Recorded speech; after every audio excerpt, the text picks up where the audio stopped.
அருமறை முதல்வனை ஆழிமாயனை கருமுகில் வண்ணனை கமலக் கண்ணனை திருமகள் கேள்வனை தேவதேவனை இருபதமுலரிகள் இறைஞ்சி ஏத்துவாம். ஆன்மலாபம் பகவத்கீதையின் ஸ்லோகங்களின் தமிழ் அர்த்தத்தை நாம் சிந்தனை செய்து கொண்டிருக்கின்றோம். 3வது அத்தியாயம் 33வது ஸ்லோகம். பகவான் தொடர்ந்து உபதேசிக்கின்றார். ஞானம் உள்ளவனும் கூட தன்னுடைய பிரகிருதிக்கு, அதாவது சுபாவத்திற்கு தக்கபடியே அனுசரித்து நடக்கின்றான். பிராணிகள் எல்லாம் தம் தம் சுபாவத்தை அனுசரிக்கின்றன. அதை யான் தடுப்பது யாது செய்யும்? இது ஸ்லோகம். உலகிலுள்ள உயிரினங்கள் ஒவ்வொன்றும் அதனுடைய சுபாவத்தையே அனுசரிக்கின்றன. ஞானியும் அவ்வாறே, அஞ்ஞானியும் அவ்வாறே அனுசரிக்கின்றான். அதில் பகவான் தலையிடவில்லை, அவர் எதிலுமே தலையிடுவதில்லை.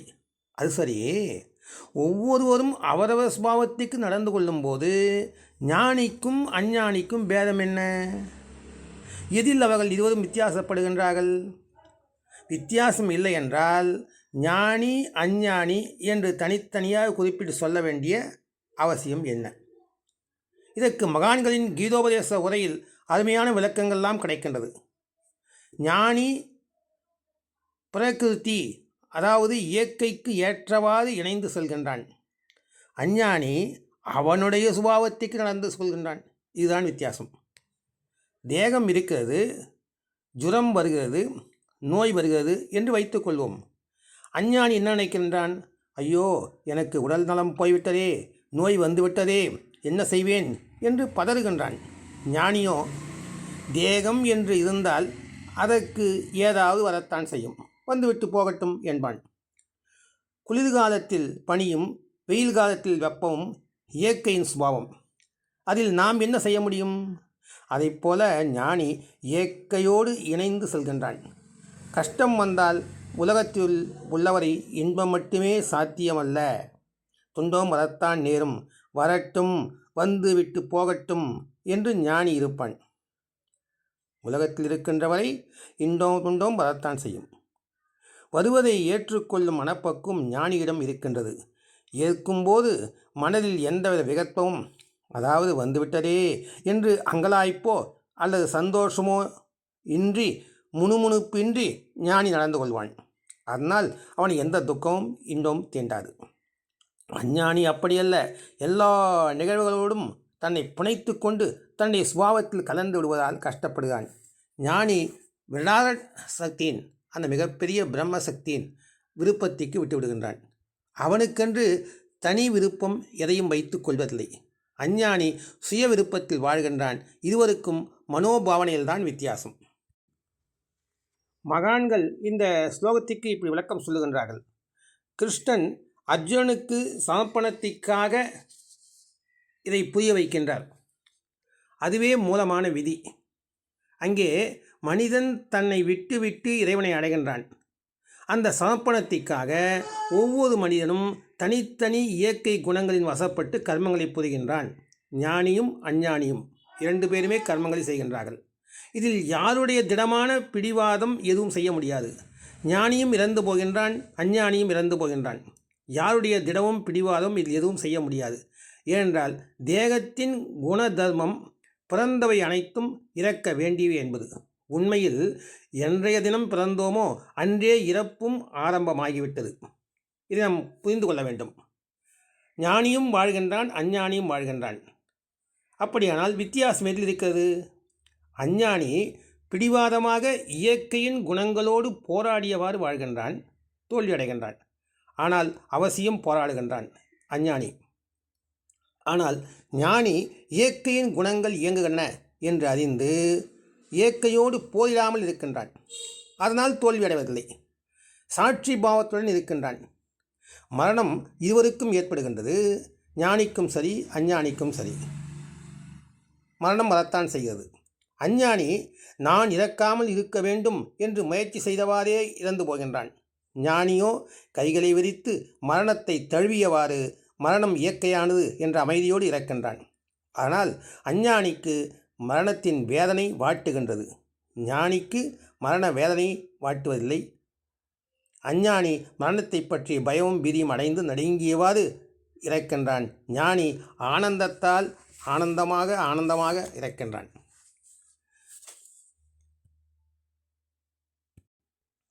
ஞானிக்கும் அஞ்ஞானிக்கும் உள்ள வித்தியாசம் நடந்தே தீரப்போவதுடன் அனாவசியமாக போராடி வேதனை அடைகின்றான் அஞ்ஞானி.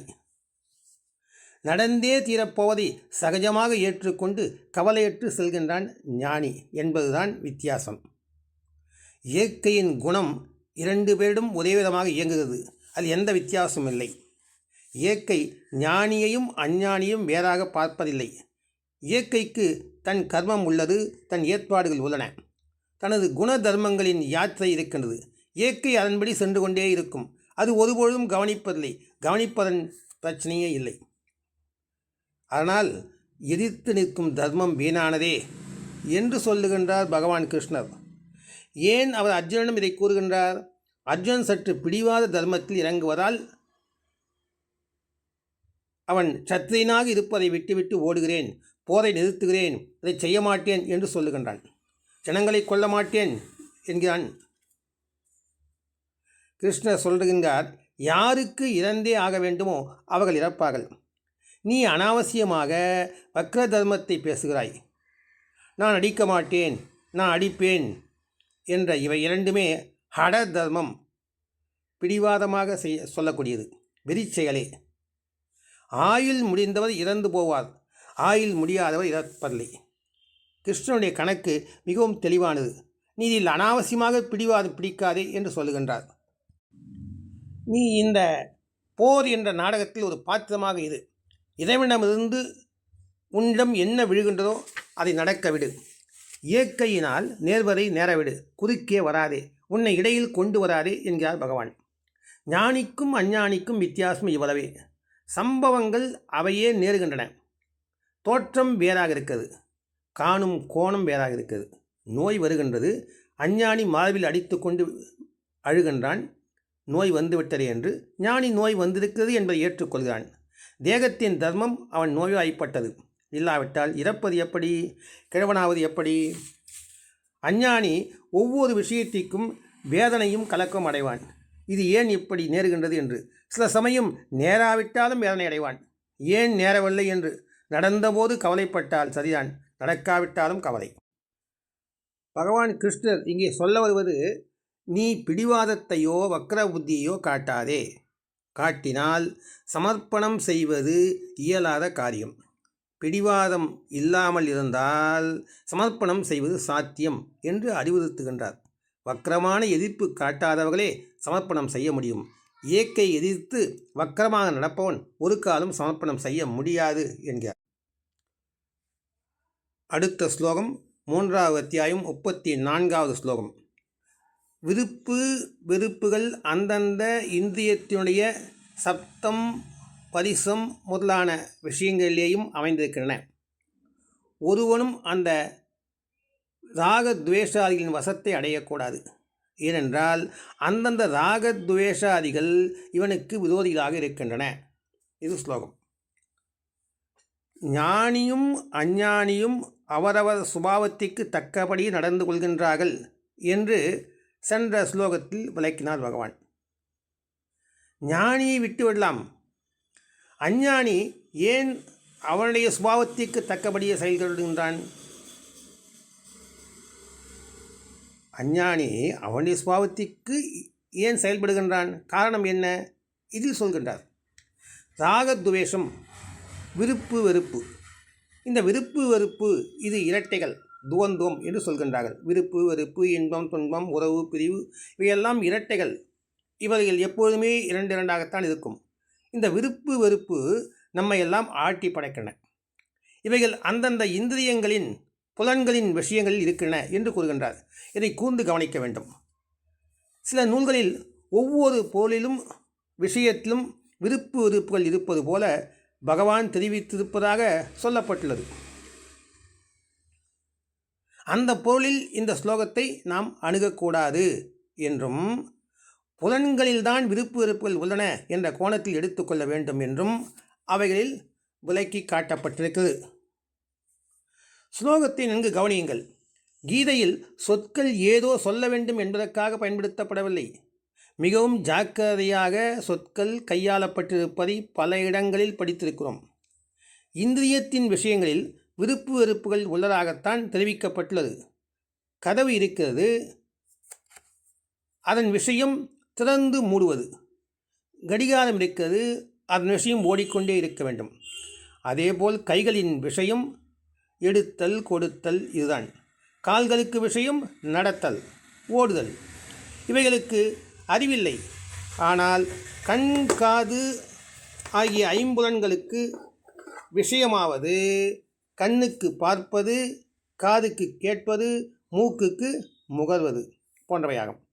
இந்த புலன்களுக்கு ஞான இந்திரியங்கள், அதாவது அறிவு புலன்கள் என்று பெயர் வைத்திருக்கிறார்கள்.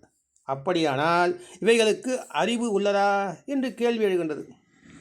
இவைகளும் ஜடப்பொருளே, அசேதனமே. ஆனால் இவைகளின் சூட்சும நாடியில் மனம், புத்தி பின்னால் இருந்து கொண்டு செயல்படுவதால் இவைகள் அறிவு புலன்களாக செயல்படுகின்றன. அதனால் இந்த பெயர் ஏற்பட்டது. இந்த உடம்பு கூட பொய்யானது, ஆனால் அதை மெய் என்று சொல்வார்கள். ஏன்? உள்ளே ஆன்மா, மெய்யான ஆன்மா இருக்கிறது. உடல் அழியக்கூடியது, இதற்கு மெய் என்று பெயர் வைத்தார்கள் என்றால் உள்ளே மெய்யான ஆத்மா இருக்கிறது. அதன் ஒளியால் இது இயங்குவதால் இந்த உடலுக்கு மெய் என்று பெயர் வழங்கலாயிற்று. அதை போலத்தான் ஞானேந்திரியங்களும். ஞானேந்திரியங்களுக்கு பின்னால் மனம், புத்தி இருக்கின்றது. அது செயல்பட வைக்கிறது. ஒரு பொருளை காணும் போதும், ஒரு விஷயத்தை கேட்கும் போதும், முகர்கின்ற பொழுதும் ஐம்புலன்கள் ஈடுபடுகின்றன. ஆனால் மனம் அந்த ஐம்புலனுக்கு பின்னால் இருந்து கொண்டு ஒவ்வொன்றிலும் இது விருப்புடையது, இது நன்றாக இருக்கின்றது, இது வெறுக்கத்தக்கது, இது நல்லது, இது கெட்டது, இது தேவையானது, இது தேவையற்றது என்று சொல்ல வைக்கின்றது. பொருள்களில் விருப்பு வெறுப்புகள் இருக்கின்றன என்று பகவான் சொல்லவில்லை. எந்த பொருள்களிலும் விருப்பு வெறுப்புகள் இல்லை. அது இயற்கைக்கு தகுந்தபடி, அந்த பொருளின் தன்மைக்கு தகுந்தபடி அது இருக்கின்றது. கள்ளிச்செடி அதன் அழகிலே இருக்கின்றது, ரோஜாப்பூ அதன் அழகிலே இருக்கின்றது. அதில் விருப்பு வெறுப்பு ஏதுமில்லை. ஆனால் இந்திரியங்களின் விஷயங்களில் தான் இருக்கின்றது என்று சொல்லியிருக்கின்றார். இந்திரிய விஷயம் என்ன? இந்திரியம் என்னது? கண், காது, நாக்கு, மூக்கு இவை. கண்ணால் மட்டும் காண்பது. கண் என்பது காண்பதற்குத்தான், அது கருத்தை சொல்லாது. அதாவது கண்ணால் மட்டும் காண்பது என்றால் கண்ணுக்கு பின்னால் மனம் இல்லாமல் பார்க்க வேண்டும். கண்ணுக்கு பின்னால் மனம் இருந்து கொண்டுதான் விருப்பு வெறுப்பை உருவாக்குகின்றது. கண் விருப்பு வெறுப்பை உருவாக்குவதில்லை. கண் கண்ணாடியை போன்றது, எது வருமோ அதை காட்டும். அப்படியானால் கண்ணால் மட்டும் காண்பது, அதாவது பின்னால் மனம் இல்லாமல் பார்ப்பது எப்படி? எந்த மதிப்பீடும் கருத்தும் ஒப்பிடுவதும் தீர்ப்பும் இன்றி காணப்பழக வேண்டும். ஒரு பொருளை பார்த்தால் அது அப்படியே பார்க்க வேண்டும். அது நன்றாக இருக்குது, கெட்டதாக இருக்குது என்றெல்லாம் நாம் தீர்ப்பு சொல்லாமல், ஒப்பிட்டு பார்க்காமல் பழகிவிட்டால் இந்திரிய விஷயத்தில் விருப்பு வெறுப்பு தோன்றாது. அதுவே இரட்டைகளை வெல்லும் வழி. இந்த இரட்டைகளை வெல்லும் வழி என்றால் என்ன? நடுநிலையில் நின்று விடுவார்கள். இது நல்லது கெட்டது என்று சொல்ல மாட்டார்கள். அது நல்லதாக இருக்கலாம், கெட்டதாக இருக்கலாம், அது இருக்கிறது, அவ்வளவுதான். நடுநிலை செய்தியாளர்கள், அரசியல் நோக்கங்கள் இருக்கின்றார்கள். இவர்கள் எந்த பக்கமும் சாராமல் நடக்கும் நிகழ்வுகளை கவனித்து அலசி எடுத்து சொல்லுபவர்கள் மட்டுமே. அதேபோல் நாம் ஐம்புலன்களில் பழங்க வேண்டும். கண் காண்பது மட்டுமே, கேட்பது காது, கேட்டால் போதும். அதில் நல்லது கெட்டது என்றே நாம் எதுவும் சொல்ல வேண்டாம். இயற்கையில் எல்லாமே அதனுடைய சுபாவத்தில் இருக்கின்றன. அதில் நாம் நுழைந்து மனதை செலுத்தி நாம் தான் அதிலே இது தேவை, தேவையற்றது என்பதை போன்றெல்லாம் நாம் பேசிக்கொண்டிருக்கின்றோம். அலுவலகத்தில் அதிகாரி நிலையில் ஒருவர் இருந்தார். அவர் எல்லோரும் நல்ல பெயர் பெற்றிருந்தார். எல்லா தரப்பிலும் நல்ல பெயர் பெறுவது சாத்தியமே கிடையாது. அவர் எப்படி நல்லவர் என்று பெயர் எடுத்தார் என்று தொடர்ந்து கவனித்தேன். அவர் யார் என்ன சொன்னாலும் எந்த கருத்தும் சொல்ல மாட்டார், சரி என்றே சொல்வார். இமேஜ் கெட்டு போய்விடும் என்பதில் குறியாக இருப்பார்.